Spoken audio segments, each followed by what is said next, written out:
You know, one of the great followers of our channel, Ryan Thompson, asked for this request a number of months ago. Now, the idea about the movie, I was going to do something on it a couple of weeks ago, but there was still some controversy over how much it made at the box office. Now, official totals have varied between 4 million and 50 million, but we know it was a big hit on VHS in that last era of the VHS generation, which is the late 80s. Now, for a lot of people that do know this movie, you know it's one of Jean-Claude Van Damme's biggest. Now, it is 88 American martial arts sports action film, directed by Newt Arnold and starring JVD, as well as key actors such as Lee Ayers, Forrest Whitaker, the future Oscar winner, Donald Gibb, Roy Chao, and Bolo Young. The film centers on Frank Dux, played by Van Damme, a United States Army captain and a ninjutsu practitioner who competes in an underground full-contact martial arts tournament called the Kumite in Hong Kong. Based on Duck's real-life claims, the movie was marketed as a true story. It was one of Van Damme's first lead roles as the successor of the Chuck Norris genre, and showcased his athletic abilities, launching his career as a mainstream action star. Now, screenplay was by Christopher Cosby, Mel Friedman, Sheldon Leitich. Story by Sheldon Leitich, produced by Mark Dessau, Yorman Globus of Golden Globus fame, and Menachem Golan. And again, cinematography by David Wirt, edited by Carl Kress and Michael J. Duthie. Now, this is one of Canon Films' biggest releases ever, and it kept the company afloat for quite some time. Distributed by Warner Brothers, released in February of '88 at 92 minutes.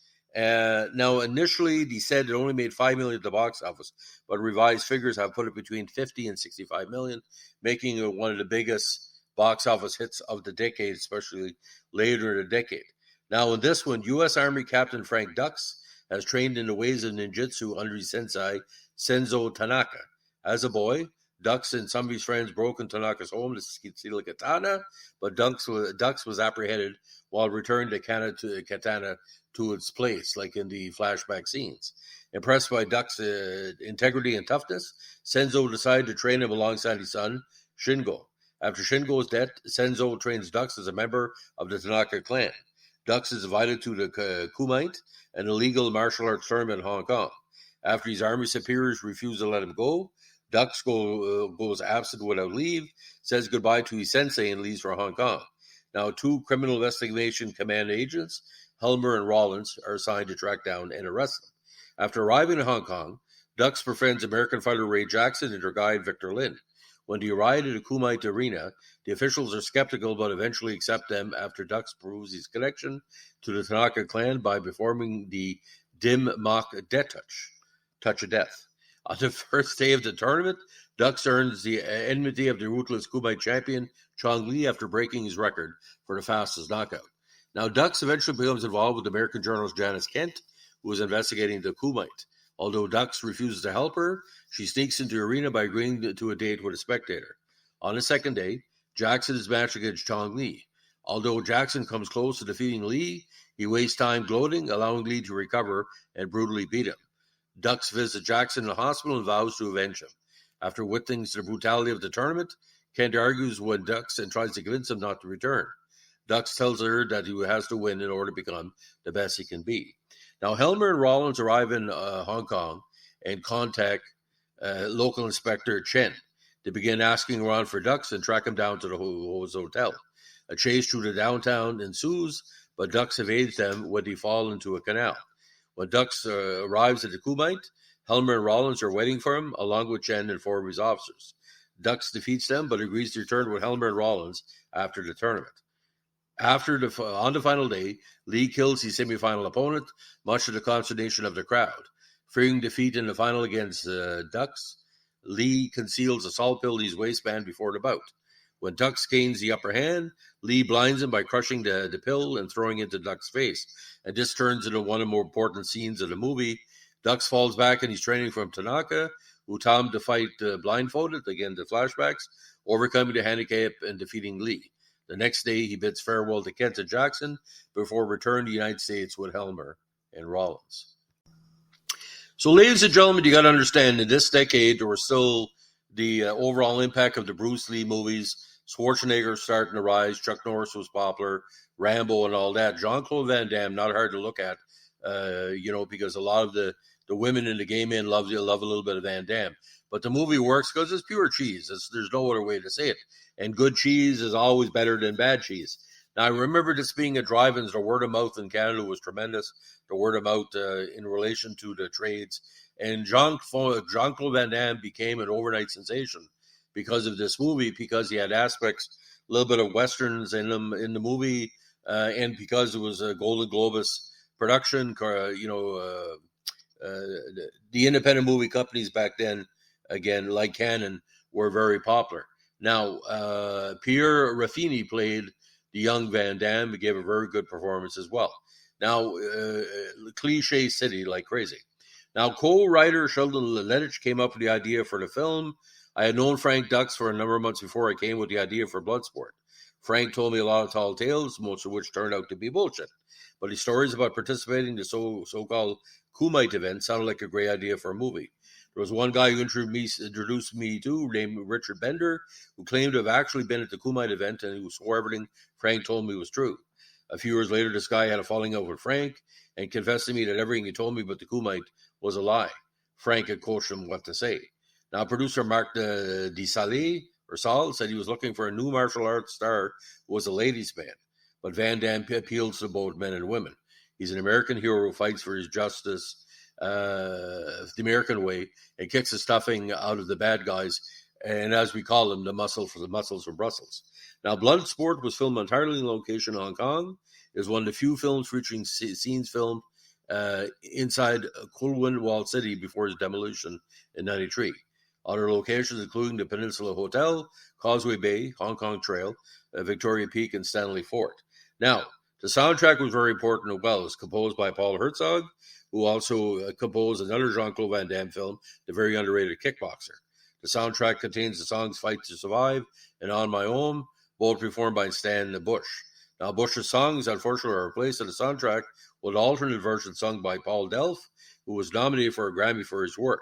The film plays the song Steal the Night by Michael Bishop during a scene where Dux runs from Helmer and Rollins. The song was re-released in the mid-2000s as a single containing a vocal and instrumental version.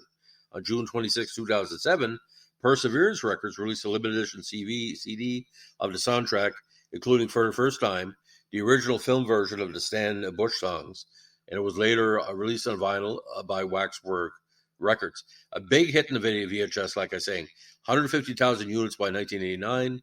They also released a DVD of the film. It did well in the States, and that came out in October of 2002.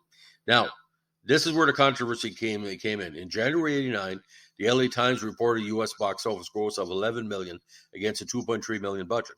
In August 1989, the Chicago Tribune reported, for a lot of people erroneously, but it was backed up later on, that the film pulled in $50 million worldwide, including $15 million in the States and Canada, making the Canada Group's most popular film of 1988. Now, Leonard Clady of the LA Times wrote, "Hacking through the jungle of cliche and a reservoir of bad acting of Bloodsport are some pretty exciting matches, NDR. Van Damme was nominated for a Golden Raspberry Award for Worst New Star, but lost to Ronald McDonald. Mac and me, that's a bullshit thing because Van Damme was playing himself." Now, Rotten Tomatoes, a review aggregator, reports a 46% approval rate based on 28 reviews with an average rating of 5.1 out of 10. I would give it 6.5. It's a 2.5-star movie.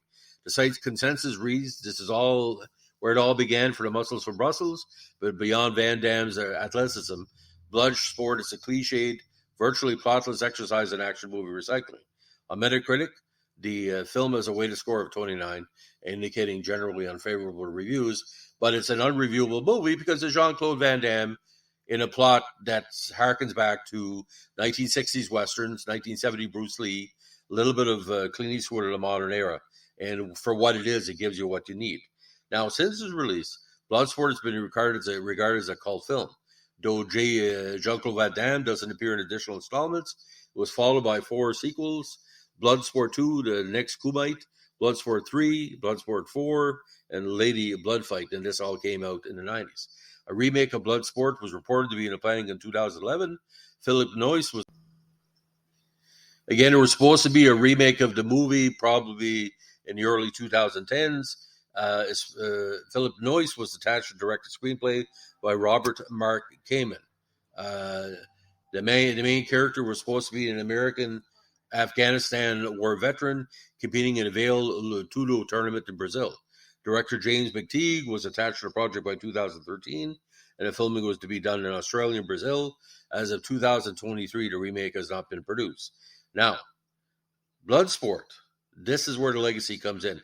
Why do you think mixed martial arts is so popular in 2023? It has been credited with popularizing the concept of full contact and mixed style martial arts competition among mainstream audiences. Early mixed martial arts events such as UFC 1 were sometimes compared to the film. Now, the shoot style professional wrestling event GCW Bloodsport, promoted by mixed martial artists Josh Burnett and Matt Riddle, is inspired by the film. Of course, Matt Riddle now in WWE.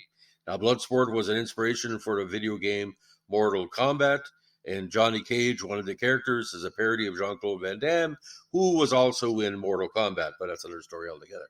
So, ladies and gentlemen, why you had the cheese of the mid-'80s on VHS. VHS was like, DVDs were starting to take over by the early 90s, but Bloodsport was always a late-night production, and it had a comic book plot, comic book scripting, comic book scenes where you know the villain's going to lose at the end. There's a little bit of tease that the hero is going to lose. You look at Karate Kid, okay? Movies of that genre is not the first time it's ever been done. Rocky in the 70s. So it had aspects of all the 1970s and 80s comeback tropes. Why it works, Jean-Claude Van Damme is so physically impressive, just like Schwarzenegger. The junior version of Schwarzenegger in that era was Jean-Claude Van Damme. And he was an American movie star. He was an international movie star. Half the people didn't even know where Brussels was until the muscles from Brussels showed up. Now, in 2023, we have no physical actor other than Tom Cruise. But Tom Cruise is not known for his body. Schwarzenegger was known for his body, okay? Sylvester Stallone, the Rocky movies, and Jean-Claude Van Damme. And for what it was what the world needed. Because we're coming out of the Reagan era. People had more money in their pocket. People, cable TV and all that. It was tremendously appropriate for the late 80s, early 90s. Couldn't work in 2023. Always been objectifying men and all this, and it's all like anti-Oriental and stuff like that. You have to have a hero and a villain. What do you think all the kung fu movies that we had in the 60s and 70s? The reason why Bruce Lee became a hero, because he had white people that he was recruiting in, including John Saxon, to win the big battle, and he took on Chuck Norris, blonde, blue-eyed villain. You have to have a good protagonist, a simple plot. A 7-year-old watching Bloodsport in 1988 might be listening to this podcast right now, and they're probably saying, "I remember that movie. I watched that with my grandfather or my uncle or my brother."